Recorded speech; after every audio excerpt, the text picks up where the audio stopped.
ఢిల్లీకి వెళ్లకుండానే కేంద్రం నుంచి రావాల్సిన నిధులు రప్పించడం కోసం చంద్రబాబు వ్యూహాత్మకంగా అడుగులు వేస్తున్నారు. ఎంపీల ద్వారానే జరగాల్సిన పనులు జరిగిపోవాలని సీఎం ప్లాన్. టీడీపీ ఎంపీలను అనుసంధానకర్తలుగా నియమించి రాష్ట్ర అభివృద్ధి కోసం బలమైన అడుగులు వేస్తున్నారు చంద్రబాబు.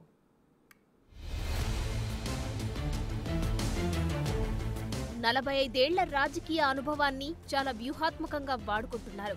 గతంలో జరిగిన తప్పులు ఈసారి రిపీట్ కాకుండా జాగ్రత్త పడుతున్నారు. ప్రస్తుత జాతీయ రాజకీయాలు ఏపీకి అనుకూలంగా ఉన్నాయి. వాటిని రాష్ట్ర అభివృద్ధికి వాడుకోవాలన్నది చంద్రబాబు ఆలోచనగా కనిపిస్తుంది. అందుకే పార్లమెంట్లో ఏపీ వాయిస్ వినిపించడమే కాకుండా కేంద్ర మంత్రిత్వ శాఖల దగ్గర పెండింగ్ పనులు క్లియర్ చేయించే బాధ్యత కూడా ఎంపీలకే అప్పగించారు. కేంద్రంలో ఏపీ రాయబారులుగా ఎంపీలను నియమిస్తారు. ఒక్కో ఎంపీకి ఒక్కో మంత్రిత్వ శాఖ బాధ్యతలు ఇస్తారు.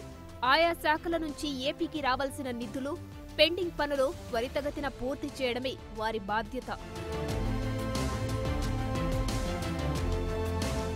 రాష్ట్రానికి కేంద్రానికి మధ్య సమాచార లోపం లేకుండా చంద్రబాబు జాగ్రత్త పడుతున్నారు. రాష్ట్రానికి సంబంధించిన అంశాల్లో కేంద్ర ప్రభుత్వం ఓ మాట, రాష్ట్ర ప్రభుత్వం ఓ మాట చెప్పే పరిస్థితులు చూస్తూ ఉంటాం. అలాంటి సందర్భంగా గందరగోళం నెలకొనడం తప్ప రాష్ట్రానికి పెద్దగా ప్రయోజనం ఏమీ ఉండదు. కానీ అలాంటి పొరపాట్లు జరగకుండా ఉండేందుకు ఎంపీలే ఢిల్లీకి, అమరావతికి మధ్య అనుసంధానకర్తల్లాగా పనిచేయనున్నారు. ప్రతి ఎంపీ తన పరిధిలో ఉన్న కేంద్ర మంత్రులు, ఆ శాఖ అధికారులతో పెండింగ్ పనులు, బిల్లుల గురించి మాట్లాడాలి. తర్వాత ఆ వివరాలను రాష్ట్రంలోనే సంబంధిత మంత్రి, ఆ శాఖ అధికారులకు తెలియజేయాలి. ఇలా చేస్తే ఢిల్లీ, అమరావతికి గ్యాప్ ఉండదని చంద్రబాబు ఆలోచన. ఎంపీలను కేంద్ర మంత్రుల దగ్గరకు తీసుకెళ్లి రాష్ట్రంలోని సమస్యలపై వినతి పత్రాలు ఇప్పించడం, ఆ సమస్యపై చర్చించడం లావు శ్రీకృష్ణ దేవరాయల బాధ్యత. టీడీపీ పార్లమెంటరీ పార్టీ నేతగా ఉన్నారు కాబట్టి ఆయనకు ఆ బాధ్యతలివ్వనున్నారు. తోటి మంత్రులు, అధికారులతో సంబంధాలు పెంచుకొని రాష్ట్రం సమస్యలను పరిష్కరించడం కేబినెట్ మంత్రి కింజరాపు రామ్మోహన్ నాయుడు బాధ్యత. ఈ నెల 22న కేంద్ర బడ్జెట్ సమావేశాలు ప్రారంభం కానున్నాయి. ఈలోపే ఎంపీలకు ఆయా వారి బాధ్యతలు అప్పగిస్తారు. 16 మంది టీడీపీ లోక్సభ సభ్యుల్లో అందరూ అనుభవజ్ఞులు, విద్యాధికులు, వ్యాపారవేత్తలు కావడం చంద్రబాబుకు ఈసారి కలిసొచ్చే అంశం.